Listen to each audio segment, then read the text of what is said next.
کو بھی رکھوں گا، یعنی وہ ایک روزہ رکھتے ہیں، میں 2 روزہ رکھوں اور اس طرح ان کی مخالفت کروں گا۔ وہ عاشورہ کا 1 روزہ رکھتے ہیں، ہم عاشورہ کے 2 روزے رکھیں گے اور اس طرح ان کی مخالفت سے، مشابہت سے ہم بچ جائیں گے۔ صحابہ کی تردید نہیں کہ اللہ کی وجہ سے کہ نہیں مشابہت نہیں ہو رہی ہے، ہم مشابہت کی نیت، آج کیا یہ فلسفہ یہ پڑھا لیا گیا، لوگ کہتے ہیں مشابہت کی نیت نہ ہو تو کوئی بات نہیں، مشابہت کی نیت نہ ہو تو کوئی بات نہیں ہے۔ صحابہ کی مشابہت کی نیت کی روزہ رکھنے میں، صحابہ جو روزہ رکھ رہے تھے عاشورہ کا مشابہت کی نیت سے رکھ رہے تھے، بظاہر مشابہت ہو رہی تھی، بظاہر مشابہت ہو رہی تھی، اس کو محسوس کیا تو اللہ کے نبی صلی اللہ علیہ وسلم نے صحابہ کی اس فن کی تردید نہیں فرمائی بلکہ اس کی تائید فرمائی اور کہا کہ لئن بقیت عام المقبل لأصومن التاسع، کہ آئندہ سال میں اگر زندہ رہا تو میں 9ویں کو بھی رکھوں گا تاکہ اس طریقے سے ان کی مخالفت ہو جائے۔ وہ 1 روزہ رکھتے ہیں، ہم 2 روزے رکھیں گے اور اس طرح ان کی ہم مخالفت کریں گے۔ تو صحابہ کو دیکھیں کتنے حساس تھے صحابہ اکرام رضوان اللہ علیہم اجمعین، کہ ہر قدم قدم پر ان کی مشابہت سے بچتے تھے، ان کی تہذیب، ان کی ثقافت سے بچتے تھے۔ خود حضرت عمر الخطاب رضی اللہ تعالیٰ عنہ کے زمانے میں میرے بھائیوں جب تاریخ اور سن کی بات آئی، امت کو ضرورت محسوس ہوئی تاریخ لکھنے کی، سن اور تاریخ لکھنے کی ضرورت جب محسوس کی گئی، ضرورت پیش آئی، تو حضرت عمر بن الخطاب رضی اللہ تعالی عنہ نے صحابہ کا اجلاس بلایا، ان کی مجلس شورا بلائی اور ان کے سامنے یہ قضیہ رکھا کہ بھائی اب ضرورت ہے حساب کتاب لکھنے کی، تو یہ حساب و کتاب خلافت کا، حکومت کا کس حساب سے لکھا جائے، کون سی تاریخ استعمال کی جائے۔ تو اس وقت میرے بھائیوں رومیوں کی بھی تاریخ تھی اور ایرانیوں کی بھی تاریخ تھی۔ رومیوں کی بھی تاریخ لکھنے کا رواج تھا، سن اور تاریخ، اور جو ہے فارسیوں کی یہاں بھی، ایرانیوں کی یہاں بھی تاریخ لکھنے کا رواج۔ عربوں میں بھی عام طور سے عام الفیل کا اعتبار کرتے تھے۔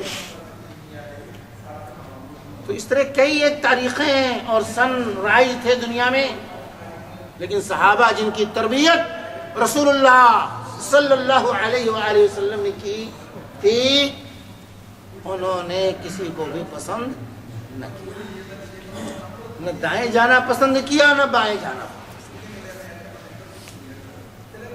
سپر پاوروں کا اعتبار نہ کیا، بلکہ انہوں نے اپنی تاریخ متعین کی اور سن ہجری کو تاریخ قرار دیا، ہجرت کو سن قرار دیا اور اس کے مطابق اپنا حساب و کتاب لکھنا صحابہ نے شروع کیا۔ اس طرح حساس تھے صحابہ اکرام رضوان اللہ علیہم اجمعین کہ کہیں بھی میرے بھائیوں مشابہت نہ ہونے پائے، ذرا بھی جہاں شائبہ پاتا اس سے دور بھاگتے تھے صحابہ اکرام۔ میرے بھائی اگر آج عمر بن خطاب ہوتے تو یقیناً مسلمانوں کے لیے روڈ بھی الگ ہوتے، اس روڈ پر چلنا بھی مناسب نہ سمجھتے، روڈ پر چلتے، جتنے حساس تھے صحابہ اکرام رضوان اللہ علیہم۔ عمر بن خطاب رضی اللہ تعالی جو ہے کسی طرح بھی مشابہت نہ ہونے پائے، تاکہ ان کی دوستی، ان کی محبت ہمارے اندر نہ پیدا کرے۔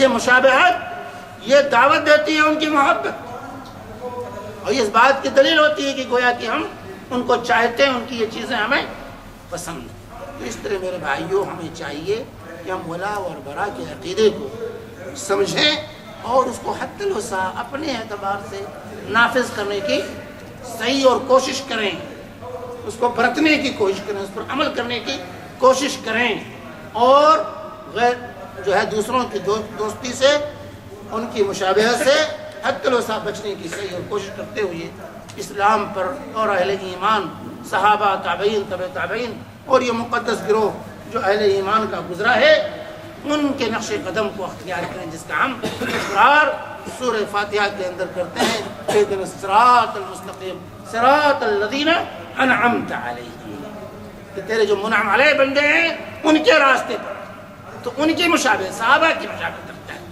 تابعین کی مشابہت اختیار کی۔ اسی لیے حسن بصری رحمۃ اللہ علیہ نے کیا کہا تھا؟ اولئک اصحاب محمد صلی اللہ علیہ وسلم۔ صحابہ کا تذکرہ آیا، حضرت حسن بصری رضی اللہ تعالی عنہ عقیدہ ہو گئے صحابہ کو یاد کر کے اور کہا اولئک اصحاب محمد صلی اللہ علیہ وسلم، یہ تو صحابہ کرام تھے، یہ تو رسول پاک صلی اللہ علیہ وسلم کے بابرکت ساتھی تھے۔ ابر هذه الامة قلوبا اعمقها علما اقلها تکلفا اختارهم الله لصحبة نبيه ولنصرة دینه فتشبهوا به۔ کیا فرمایا؟ یہ تو اصحاب محمد تھے، محمد صلی اللہ علیہ وسلم کے پاکیزہ ساتھی تھے، یہ ان کے دل بڑے پاکیزہ تھے۔ اس امت میں سب سے پاکیزہ دل والے یہ صحابہ تھے، ان کے اندر تکلف نام کی کوئی چیز نہیں تھی، ان کا علم انتہائی گہرا تھا۔ اللہ تعالیٰ نے ان کو اپنی نبی کی صحبت کے لیے اور اپنے دین کی نصرت کے لیے چن لیا، منتخب کر لیا تھا صحابہ کا۔ فتشبہوا بہم، تو لوگوں ان کی مشابہت اختیار کرو، ان کی مشابہت اختیار کرو، ان جیسے بننے کی کوشش کرو۔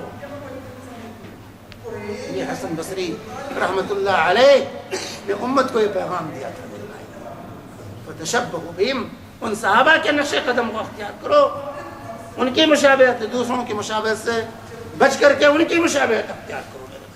لیکن آج ہمیں کوئی چیز صحابہ کی پسند نہیں ہے میرے بھائی، دوسروں ہی کی چیزیں ہمیں پسند ہے، اٹھنا بیٹھنا چلنا پھرنا کھانا پینا رہن سہن تہذیب ثقافت سب میں ہم نے دوسروں کو اختیار کر لیا ہے اور اپنا سب کچھ ہم بھول گئے۔ اللہ تبارک و تعالی ہم سب کو دین پر قائم رہنے کی توفیق عطا فرمائے۔ اللہ تبارک و تعالی ہمیں صحابہ کے طریقے پر تابعین کے طریقے پر قائم رب العالمین ہم سب کو کفار کی مشابہت سے محفوظ رکھے۔ وصلی اللہ علی النبی وعلی آلہ وصحبہ وسلم۔ جزاکم اللہ۔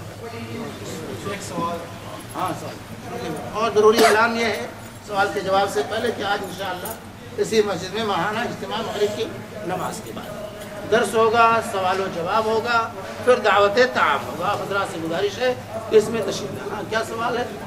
شیخ اگر یہ ولا کا عقیدہ ہے، یہ اسلام میں شادی کی اجازت کیوں ہے اہل کتاب سے؟ یہ ولا کے اندر نہیں آتا؟